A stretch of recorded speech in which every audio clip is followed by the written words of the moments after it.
Hello friends, welcome to Vandana study classes. Friends, अगर आप CTET की तैयारी कर रहे हैं और हिंदी उसमें आपकी लैंग्वेज है तो आज की वीडियो देखने के बाद आप 15 नंबर कंफर्म कर सकते हैं, क्योंकि आज की वीडियो में हम करने वाले हैं अपठित गद्यांश एवं पद्यांश, जो कि 15 नंबर के आते हैं। और यहीं से आपकी जो है हिंदी व्याकरण या कि हिंदी ग्रामर आती है, जो 15 नंबर की आती है। सीटेट के एग्ज़ाम में एक गद्यांश पूछा जाता है, आपको दिया जाता है सॉल्व करने के लिए, और एक पद्यांश दिया जाता है। ये दोनों 15 मार्क्स के दिए जाते हैं। और इसमें गद्यांश या पद्यांश के बाद नीचे क्वेश्चंस दिए जाते हैं, जो कि इसी गद्यांश को पढ़ के आपको सॉल्व करना होता है। और उसके जो उसी के ज़रिए आपसे जो है व्याकरण पूछी जाती है, जैसे कि मुहावरे, लोकोक्ति, संज्ञा, विशेषण, सर्वनाम, अलंकार, ये सभी इस गद्यांश के जरिए ही, गद्यांश और पद्यांश के जरिए ही पूछा जाता है। तो ये 15 नंबर का आता है। तो आज की वीडियो में हम एक गद्यांश और अपठित गद्यांश व अपठित पद्यांश करेंगे, जिससे कि आपके 15 नंबर एग्ज़ाम में कंफर्म हो सके। ठीक है फ्रेंड्स, चलिए स्टार्ट करते हैं। सबसे पहले हम पढ़ेंगे अपठित गद्यांश। फ्रेंड्स देखिए, जब भी आप ये करना स्टार्ट करें तो आपको पहले एक बार जो गद्यांश दिया होता है ये आपको पढ़ना होता है, क्योंकि कई बार कई लोग कहते हैं कि हम क्वेश्चन पढ़ के फिर इसमें आंसर ढूंढें। तो अगर इस तरह करेंगे तो और ज़्यादा ही टाइम लगता है हमारा, क्योंकि क्वेश्चन पढ़ने के बाद अगर आप उसको पैराग्राफ में ढूंढते हैं तब भी आपको पढ़ना ही पड़ता है। तो इससे बेटर ये होता है कि आप इसको पहले से ही एक बार अच्छी तरह से पढ़ लें, ताकि जब आप क्वेश्चन करें तो आपको ज़्यादा टाइम ना लगे। तो चलिए पहले हम अपठित गद्यांश दिया हुआ है इसको पढ़ते हैं। ये है बौद्ध शिक्षण पद्धति।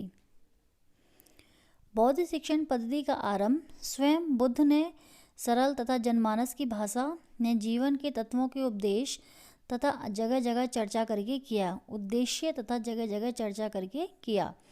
लोगों को शिक्षित करने के लिए महात्मा बुद्ध ने व्याख्यान। एक और बात, जब भी आप ये प्रश्न मतलब जब भी आप पेपर में ये पढ़ रहे हों तो देखिए, अब तो क्या होता है कि अब जो सीटेट का पेपर आएगा वो ऑनलाइन आएगा, तो उसमें आप अंडरलाइन नहीं कर सकते, तो आपको ऐसे ही पढ़ना होता है। शिक्षित करने के लिए महात्मा बुद्ध ने व्याख्यान, प्रश्नोत्तर, प्रासंगिक उपमा, दृष्टांत एवं कथा को माध्यम बनाया। बुद्ध के बाद से बौद्ध शिक्षा पद्धति भी एक निश्चित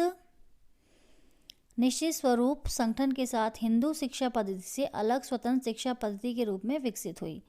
प्रारंभ में हिंदू तथा बौद्ध शिक्षा पद्धति के मूल में कोई विशेष अंतर नहीं था, किंतु बाद में आकर दोनों की शिक्षा प्रणालियों के आदर्श एवं पद्धति में, विशेष रूप से उस पाठ्यक्रम में जो विशेष रूप से आम उपासक की बजाय बौद्ध भिक्षु भिक्षुणियों के लिए था, बहुत कम समानता रह गई थी।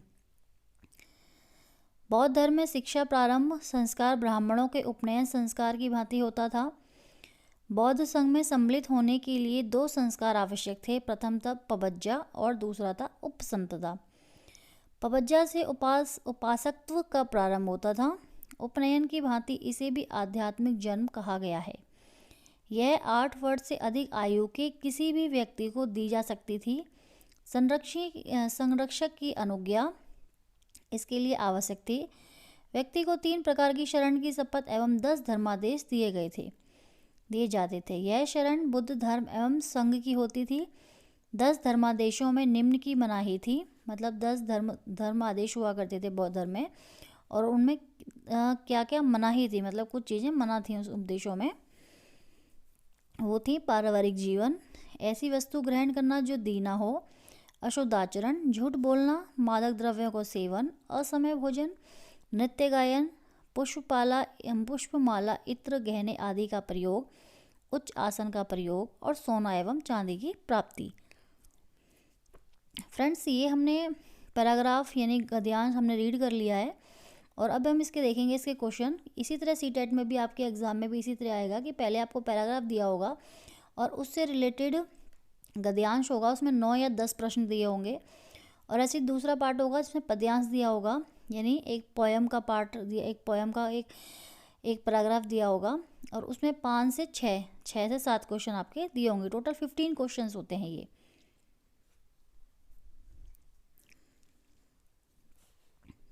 तो पहला प्रश्न है, बौद्ध शिक्षा पद्धति में शिक्षा देने हेतु निम्नलिखित में से किसे माध्यम बनाया जाता है? बौद्ध शिक्षा पद्धति में शिक्षा देने के लिए निम्नलिखित में से किसे माध्यम बनाया जाता है? प्रश्नोत्तर, व्याख्यान, कथा या यह सभी। अब देखिए, हमने एक बार पैराग्राफ पढ़ लिया है अच्छे से, तो हम फटाफट से उस पैराग्राफ को दोबारा से ओवरऑल अगर पढ़ेंगे ना, तो हमें फटाक से उसका आंसर मिल जाएगा, क्योंकि हमने वो पैराग्राफ एक बार रीड कर लिया है। एक बार रीड करने का पैराग्राफ का यही फ़ायदा होता है। तो इसमें पूछा है कि बौद्ध शिक्षा पद्धति में शिक्षा देने हेतु निम्नलिखित में से किसे माध्यम बनाया गया? प्रश्नोत्तर, व्याख्यान या कथा। तो देखिए, यहाँ ऑप्शन में मतलब दिया हुआ पैराग्राफ में कि शिक्षित करने के लिए महात्मा बुद्ध ने व्याख्यान, प्रश्नोत्तर, प्रासंगिक उपमा, दृष्टांत एवं कथा को माध्यम बनाया था। तो इसका मतलब है, जो फर्स्ट क्वेश्चन है इसका जो आंसर हो जाएगा वो हो जाएगा यह सभी, क्योंकि ये सभी उन्होंने माध्यम बनाए थे। फ्रेंड्स, अगला क्वेश्चन हो जाएगा, प्रस्तुत गद्यांश का सर्वाधिक उपयुक्त शीर्षक निम्नलिखित में से क्या हो सकता है? फ्रेंड्स देखिए, ये क्वेश्चन आपको कोई भी पैराग्राफ आए तो ये ज़रूर मिलेगा क्वेश्चन कि उपयुक्त गद्यांश का शीर्षक क्या हो सकता है। शीर्षक का क्वेश्चन डेफिनेटली आता है। तो इसके लिए बहुत ज़रूरी है कि आप जब गद्यांश को रीड करें ना, मतलब पैराग्राफ को रीड करें, तो मतलब उसे माइंड में रख के करें कि वो उसका मतलब पर्पस क्या है, क्या बताना चाह रहा है। तो देखिए, इसमें क्या था, बौद्धिक शिक्षा पद्धति, बौद्धकालीन शिक्षा के विषय, बौद्धकालीन प्रगति या बौद्ध शिक्षा पद्धति। तो देखिए, बौद्धिक शिक्षा मतलब बौद्ध धर्म की जो शिक्षा है उसके बारे में बता रहा है ये हमें। तो इसमें देखिए, दो ऑप्शन बहुत सेम है, बौद्धिक शिक्षा पद्धति और बौद्ध शिक्षा पद्धति। तो बौद्ध धर्म की शिक्षा पद्धति के बारे में बता रहा है ना ये हमें। तो इसका जो सही आंसर हो जाएगा वो हो जाएगा बौद्ध शिक्षा पद्धति, ना कि बौद्धिक। ध्यान रखिएगा, बिल्कुल क्लोज आंसर है, बौद्धिक नहीं होता, क्योंकि किसी पर्सन की शिक्षा के बारे में बता रहा है तो बौद्ध धर्म की शिक्षा के बारे में बता रहा है, इसलिए बौद्ध शिक्षा पद्धति होगा। अगला प्रश्न है, बौद्ध शिक्षा पद्धति में किसे आध्यात्मिक जन्म माना जाता है? बौद्ध शिक्षा पद्धति में आध्यात्मिक जन्म माना जाता है, तो ये किसे माना जाता है? पबज्जा, उपसंपदा, ब्रह्मचार्य, इनमें से कोई नहीं। देखिए, ब्रह्मचार्य तो इस पैराग्राफ में हमने पढ़ा है, तो कहीं वर्ड आया ही नहीं है, तो ये तो हो ही गई नहीं, और इनमें से कोई भी नहीं होगा, तो ऑप्शन होगा इन दोनों में से कोई होगा। तो हम देख लेते हैं कहाँ पे थे ये दो वर्ड जहाँ पे इसमें से आंसर हो सकता है।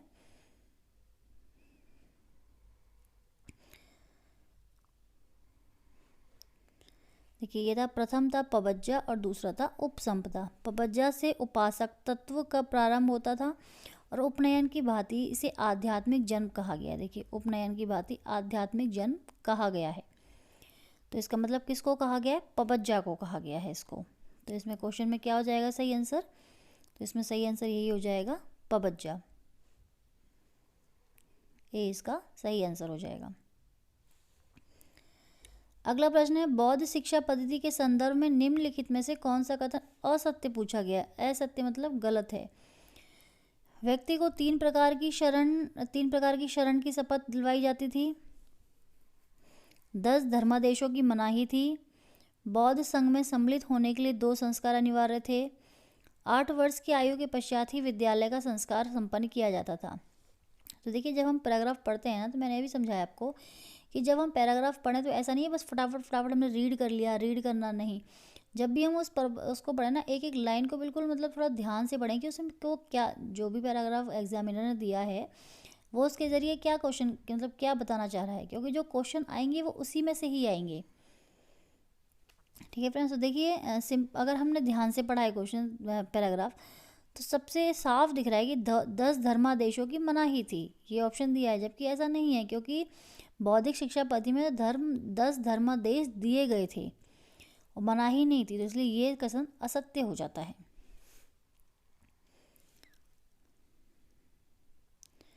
फिर है 5वां प्रश्न है, संरक्षक की अनुमति किसके लिए आवश्यक थी? संरक्षक की पूछा है शिक्षा के आरंभिक संस्कार हेतु, व्यक्ति को वैद्य की सुविधा शिक्षा देने के लिए, उपरोक्त दोनों या उपरोक्त में से कोई नहीं। पूछा गया है संरक्षक की अनुमति किसके लिए आवश्यक थी। तो फिर हम एक बार दोबारा से इसको देखते हैं, संरक्षक की किसके लिए आवश्यक थी। तो देखिए कहाँ पे है संरक्षक वर्ड, संरक्षक की अनुज्ञा के उसके लिए आवश्यकता व्यक्ति को, मतलब यहाँ से है 8 वर्ष से अधिक आयु के किसी भी व्यक्ति को दी जा सकती थी संरक्षण अनुज्ञा, इसके लिए आवश्यक थी। मतलब 8 वर्ष से अधिक आयु, मतलब 8 वर्ष से अधिक तो तब तो था जब बौद्धिक शिक्षा के लिए वो मतलब व्यक्ति 8 वर्ष से ऊपर का सब कोई भी व्यक्ति उसके लिए मतलब बौद्धिक शिक्षा ले सकता था। तो उन्हीं के लिए ये उन्हीं के लिए संरक्षक किसके लिए आवश्यकता, उन्हीं के लिए आवश्यकता 8 वर्ष से ऊपर के व्यक्ति के लिए, मतलब आरंभिक शिक्षा के लिए, शुरू में जो शिक्षा लेते थे ना 8 वर्ष के बाद, उनके लिए आवश्यकता। तो क्वेश्चन में क्या हो जाएगा आंसर, किसके लिए आवश्यक थी, आरंभिक शिक्षा के आरंभिक संस्कार हेतु संरक्षक की अनुमति आवश्यक थी। अगला प्रश्न है ब्राह्मणों में शिक्षा का प्रारंभ किस संस्कार से होता था। ब्राह्मणों में शिक्षा का प्रारंभ किस संस्कार से होता था, पबज्जा, उपनयन, उपसंपदा या उपासकत्व। तो ये हम देख लेते हैं, ब्राह्मणों में शिक्षा का प्रारंभ किस संस्कार से होता था।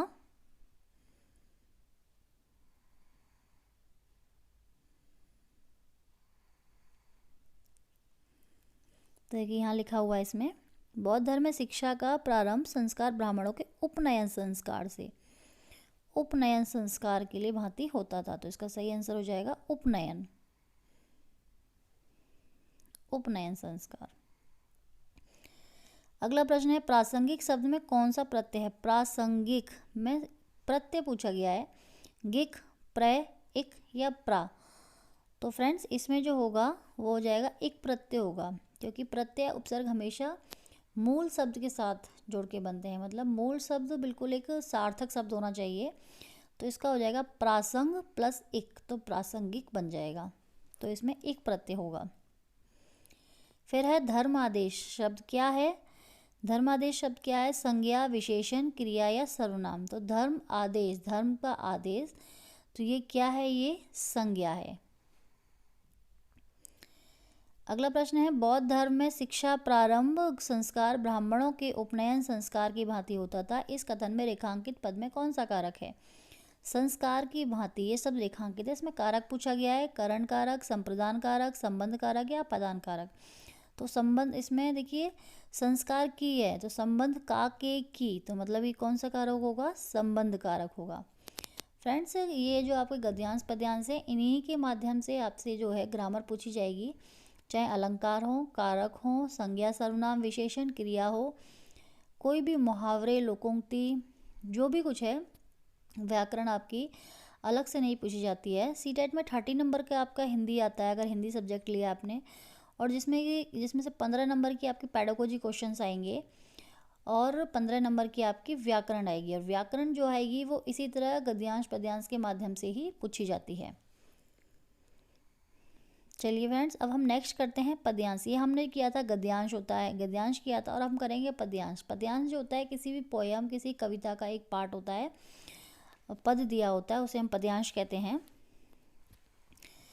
पद्यांश है हारा हूँ 100 बार गुनाहों से लड़ लड़ कर, लेकिन बारंबार लड़ा हूँ मैं उठ उठ कर। इससे मेरा हर गुनाह भी मुझसे हारा, मैंने अपने जीवन को इस तरह उबारा। डूबा हूँ हर रोज किनारे तक आ आकर, लेकिन हर रोज उगा हूँ जैसे दिनकर। दिनकर का मतलब क्या होता है, दिनकर का मतलब दिन निकलना नहीं, दिनकर का मतलब किसके, सूर्य को कहा गया है। इससे मेरी असफलता भी मुझसे हारी, मैंने अपनी सुंदरता इसी तरह संवारी। हमें जब आप पद्यांश करें ना तो पद्यांश का भाव निकालने की कोशिश करें, क्योंकि पद्यांश पढ़ने के बाद, पोयम को पढ़ने के बाद आपको उसका थोड़ा मीनिंग समझ के तब आपको उसका आंसर करना होगा। क्योंकि हम सभी जानते हैं पद्यांश जो कविताएं होती हैं वो शब्दों को मतलब सजाकर पढ़ के बनाई जाती हैं। तो अब इससे क्वेश्चंस करेंगे, इससे जो पूछे गए हैं। पहला है कवि ने अपनी असफलताओं पर विजय कैसे पाई है। संघर्ष ना करके, निरंतर संघर्ष करके, सुंदर बनकर, गुनाहों से लड़कर। तो देखिए इसमें हमने पढ़ा था गुनाहों से लड़कर, साफ लिखा है गुनाहों से लड़ लड़कर, लेकिन ऐसा नहीं है, क्योंकि जो कविताएं होती हैं उसमें जो लाइनें होती हैं वो थोड़ा सा मतलब घुमा के, कविता को सजा के, वर्डिंग्स बना के बनाई जाती हैं। लेकिन हमें जो उसका आंसर करना होता है वो उसका भाव निकाल के, उसका सही अर्थ निकाल के, सार निकाल के उसके देना होता है। तो इसने पूछा है कवि ने असफलताओं पर विजय कैसे पाई है, तो ये होगा निरंतर संघर्ष करके पाई है। अगला प्रश्न है किनारे पर आकर डूबने का अर्थ है। देखिए मुहावरा दिया है, किनारे तक आकर डूबने का क्या अर्थ है? काम तमाम होना, प्रयत्न व्यर्थ जाना, सफलता के समीप होकर भी सफल ना होना, हार जाना।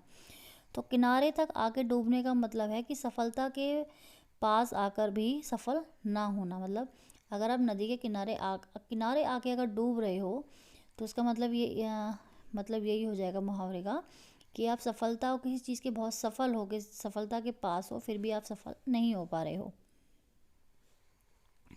अगला प्रश्न है कवि सूर्य का उदाहरण देकर क्या बताना चाहता है? हार के बाद फिर संघर्ष करना, क्रोध में आकर आग बरसाना, संसार में सुखों का प्रकाश फैलाना, या यह सभी।